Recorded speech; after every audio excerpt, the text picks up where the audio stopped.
Okay, Kimpaw updates po tayo for today. Isang topic po natin sa Kim Chiu may bagong na-receive na regalo galing sa fans niya o tagahanga niya. Paolo Avellino, saan galing? Bakit? Nag-book out after the set. Blind items po tayo. Miss Actress tumawag kay Paolo Avellino. Bago po natin umpisahan ng ating kwento, ay gusto ko naman po magpasalamat at bigyan ko po kayo ng konting intro sa lahat ng ating vlog updates for today, guys. Okay, isahan na po natin ng kwento for today, guys. Kim Chiu may bagong na-receive na regalo galing sa fans niya. Hello guys! Alam kong marami dito ang nakikinig sa ating updates for today na kung saan po ay maraming nagbibigay kay Kim Chiu na regalo sa kanya. At lalong-lalo na po sa kanyang mga fans. Aba, Kim! Ikaw na! Ikaw na talaga! Marami talaga dito guys ang kumbaga ay hinahangaan ang Kim Chiu dahil sa sobrang niyang ganda at sa sobrang niyang perfect sa kanyang ginagawa. Itong fans niya po guys is kakaiba to kasi itong fans niya is isang actor. Ang actor na to guys is ayon sa ating legit na sources ay talagang hinintay daw niya si Kim Chiu sa showtime after ng set. Yung after ng set pala guys is pumunta siya doon sa staff na kung saan ay pag may mga special na bisita pala sa show. Ayon po ito sa ating mga legit na sources, ay ito pala po ay ini-entertain nila at kinukuhanan kung ano yung purpose ng bisita na to. At ang purpose naman ng bisita na to ay ibigay lang daw kay Kim Chiu ang kanyang regalo na kumbaga ba ay isang regalo na very expensive daw kasi yung sa papel pa lang o sa lagayan pa lang ay kumikinang-kinang na daw yung ganda ng bag. Hindi ko ibig sabihin guys na bag ang regalo, kundi yung bahay pa lang ng regalo is napaka-valuable. Ibig sabihin po yun guys is napaka-expensive. So, dadako po tayo sa staff na kung saan po ay nag-receive ng pangalan ng actor. You know guys, this is an actor before. Pero para kasing tumalikod na siya sa showbiz dahil siguro sa mga ibang problema or sa mga kanyang pinagdadaanan. Kaya tumalikod siya dahil alam niya po na hindi niya po daw kaya magiging actor. At yun po, isa na lang po ngayon na tagahanga ni Kim Chiu. Ang kisig daw nitong actor na to before, ang gwapo daw ng fans na to guys kasi isa po siyang seaman. Alam ko po marami sa ngayon ang before na actor ay seaman na ngayon. Ang pag alam niyo po ang pangalan nitong actor na to, paki-comment down below lang po para mabigyan natin ng updates yan about sa actor na yan. At ito rin po ay nakuha din sa Bida Man before. Pero ayoko na po sabihin kung sino po yung mga kabatch niya na naging Bida Man. Kasi nga po, baka malaman nyo, siyempre, naalagaan po natin ang reputasyon ng fans at or actor na ito. Balik po tayo sa regalo guys. Itong regalo na ito guys is kahanga-hanga daw ayon sa ating legit na sources. Kahanga-hanga, ibig sabihin guys is napakagarbo ang regalo na to. Dahil maraming atat na staff sa set ang gustong buksan. Kaso nga lang, si Kimi ay wala pa. Kaya ang ginawa ng staff sa set ay in-entertain muna yung fans na ito sa likod ng backstage habang si Kim Chiu po ay on the set or on the show. Pero hindi daw alam ni Kimi na may fans po na nag-aabang sa kanya after the set. At ayun po, nung after the set daw, ang laki daw ng impact yung fans na yun dahil si Vice Ganda po ay parang tinitris daw niya na there's something fishy sa likod ng backstage. But Kimi don't know it. Wala po siyang idea dito. Kasi nga, it is a surprise for Kimi na may tagahanga po siya na nag-abot ng regalo. Ang sabi daw ng tagahanga, ayon sa ating legit na sources, ay it's a gift for December, guys. Ewan natin kung for December ba talaga yun or for her own feelings. Kasi nga daw, ang sabi daw ng tagahanga is, kapag nakikita daw niya si Kim Chiu ay pinapangarap daw niya na sana si Kim Chiu na lang daw yung kanyang magiging girlfriend kasi since birth daw ay wala pa daw siyang girlfriend at first time daw din niya na magregalo sa isang actor or actress ng regalo na kung saan po ay talagang nabibighani daw siya sa kagandahan ni Kim Chiu. Kaya ito po guys, ito po, marami po dito ang nag-aabang kung ano po daw yung magiging reaction ni Kim Chiu. When Kim Chiu come out, guys, si Vice Ganda po ay sinabihan daw si Kim Chiu, dali. After that, yung pinapamadali si Kim Chiu sa likod ng backstage after the set. Kasi nga, hindi alam ni Kim Chiu to. And then, after that, nagmamadali daw si Kim Chiu na magpalit at doon sa dressing room. Paglabas doon ni Kim Chiu sa dressing room, doon daw niya nakita yung actor at he is carrying the gift and a bouquet of flowers, guys. Kaya sobrang bongga yung pagka-surprise at hindi po natin masasabi yan kasi talagang winelcome daw ng show ang actor or ang fans na to dahil alam naman po natin na si Kim Chiu po ay ka-welcome naman at wala pong ibang nag-welcome sa kanila kundi yung kapwa din po niya mga host at kapwa din po niya mga artista at nasa set mga management po welcome talaga ng todo to guys. Kaya po sabi daw ni Kim Chiu, oh my God, ay yung pakiramdam daw ni Kim Chiu is parang nababalutan daw siya ng lamig. Nung na-surprise siya ng ganun. At wala daw nagawa or wala daw gumawa sa kanya sa mga ex niya ng ganun at except these fans na to. So, ibig sabihin guys is talagang nakikita mo yung sincerity ng mga fans kay Kim Chiu dito. And then after that po ay nagkaroon ng picture taking at nag-usap daw ng pribado ang mga fans at saka si Kim Chiu. Pero ang hiniling daw ng fans sa kanya is magpa-picture taking at magpa-photograph po. Pero itong fans na to guys is gusto daw nang ulitin yun. Kung oo, ang sabi niya, she asked permission about Kim Chiu kung okay lang daw kay Kim Chiu. And then, ang daming nagsasabing yes. At hindi po nakapagsalita si Kim Chiu that time guys. Yung reaction daw ni Kim Chiu is namutla. Hindi daw inaasahan ng mga publiko na ganun po yung kanyang magiging reaction. At lahat daw ng mga kasama niya sa host, lahat daw sa set, ay talagang na-shock sa magiging reaction ni Kim Chiu.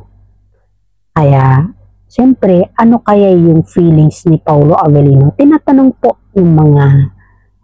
ng mga fans at sa mga, hindi lang mga fans, sa mga netizen din po kung ano daw yung magiging reaction ni Paolo Avellino. Ito guys, hindi naman po natin sinasabi na ito na yung magiging reaction ni Paolo Avellino, but si Paolo Avellino daw po ay tinanong ng isang fans kung saan siya galing, bakit nag-walk out after the set.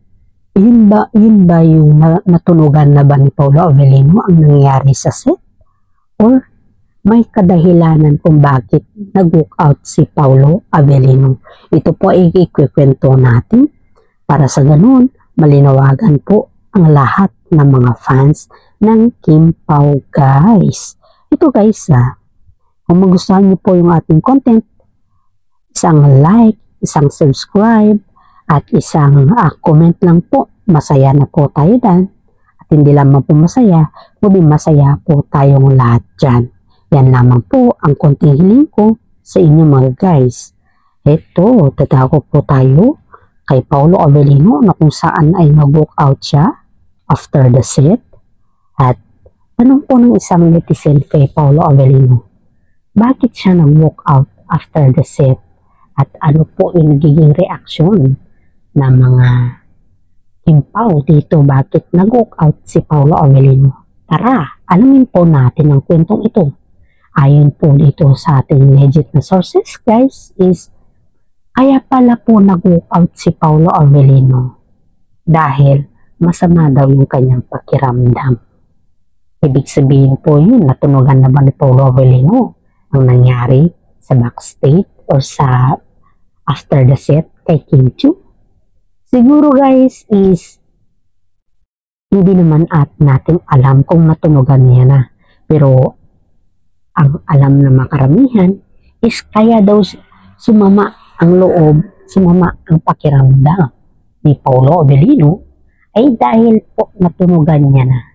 At kahit daw hindi aminin ni Paolo Avellino na gano'n yung nangyari, ay talagang magiging pangit o magkakaroon daw siya ng sakit o pakiramdam na masama dun guys. Dahil, syempre, ikaw ba naman na bibigyan yung partner mo ng bouquet of flower at sabihin pa na if ever daw na gusto niyang ulitin, papayag pa daw si Kim Chiu sa ganun na setup. Wow! Wow na wow! Ang sakit nun guys para sa akin. Pero dahil hindi naman natin akalain na sumama yung pakiramdam ni Paolo, ay siguro nandun tayo sa point na nasasaktan din si Paolo Avellino. Kahit sino guys, aminin man niya o hindi, ay nandun yung point na nasasaktan rin siya Kasi tao lang naman siya. At hindi lang po yan. May mga kasabihan po kasi tayo na if you give a chance or a million chance to a man who is courting your girl, ibig sabihin, hindi mo mahal yung girl.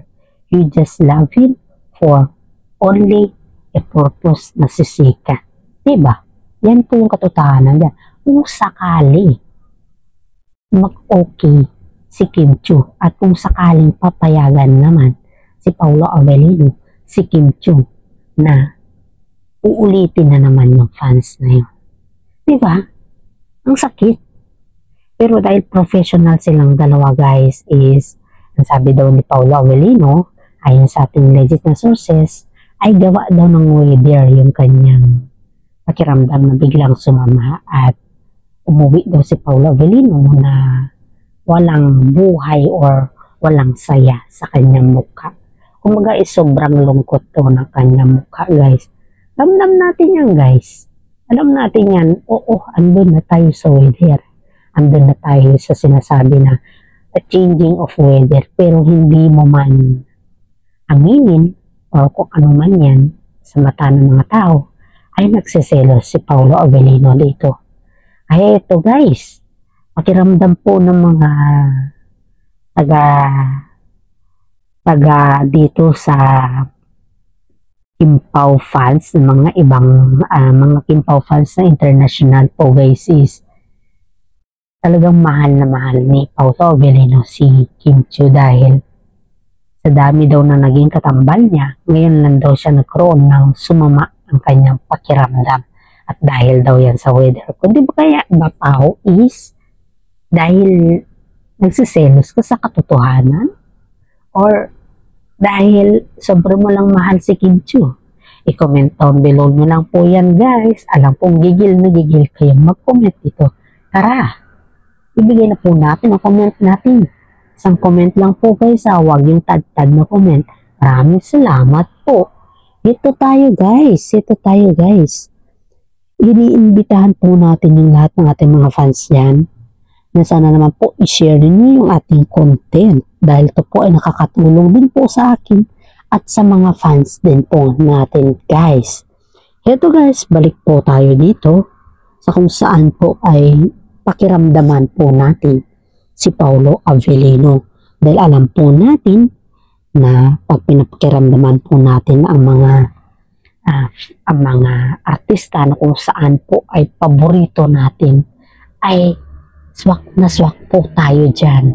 At alam natin po na si Paolo Avellino ay napakabait din at supportive kay Kim Chiu. Heto guys, may mga blind items na naman po tayo dito na kung saan daw guys ay actress tumawag kay Paolo Avellino. Sinong actress na yan? Ano ang role niya sa buhay ni Paolo Avellino? Bakit siya tumawag kay Paolo Avellino?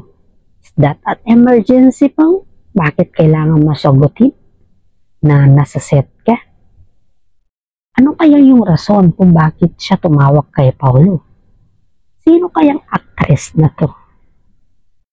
Ayon sa ating legit na sources guys, is iyan po yung mga tanong ng mga netizen kung bakit po na-distract si Paolo Avellino sa set. At iyon po ay may tumawag sa kanya. Ang tawag daw sa kanya is babe. Sino kaya yun? Is that Kim Chiu ba yun? Or ano yun? Kasi nga po daw guys is may tumawag kay Paolo Avellino. At sa pagtawag daw, pag-angat daw ni Paolo Avellino sa kanyang phone ay ang wallpaper daw niya guys is si Kim Chiu at siya. Wow! Kitang-kita sa wallpaper ay pakiramdaman ninyo po. Wallpaper pa lang yan. Sila ng dalawa. How much more sa personal. At itong actress na to guys is tinawag na babe si Paolo Avellino. Sino kaya ang purpose daw ng actress na to guys is nagpapaluto daw kay Paolo Avellino ng soup. Sino kaya to? Gigil na gigil tayo dito guys kasi ang karamihan, ang alam ng karamihan po, si Kim Chiu lang po yung nagpapaluto kay Paolo Avellino ng soup. At saka si Kim Chiu lang po ang nagpapaluto din kay Avellino ng pagkain nilang dalawa sa set. Kaya, tara, alamin natin ang actress na to. Itong actress na to guys is nakikita natin na kadalasan po ikasama ni Paolo Avellino. Halos palagi niya itong nakakausap or kinakausap at itong actress na din na po na ito ay katambal ni Paolo Avellino sa lahat ng project niya. Kaya walang iba kundi ang kanyang tumawag sa kanya ay si Kim Chiu po. At iyon po ay aminado naman si Kim Chiu na siya po ay tumawag kay Paolo Avellino dahil daw po gusto daw niya po itong magpaluto dahil yun daw po yung favorite ni Kim Chiu na luto ni Paolo Avellino guys. At this is for today guys. Hanggang dito na lang po ang ating content. Maraming salamat at God bless po sa ating lahat. Sana po panoorin ninyo hanggang simula at patuloy po kayo sa dulo guys. And this is for today and God bless po sa ating lahat.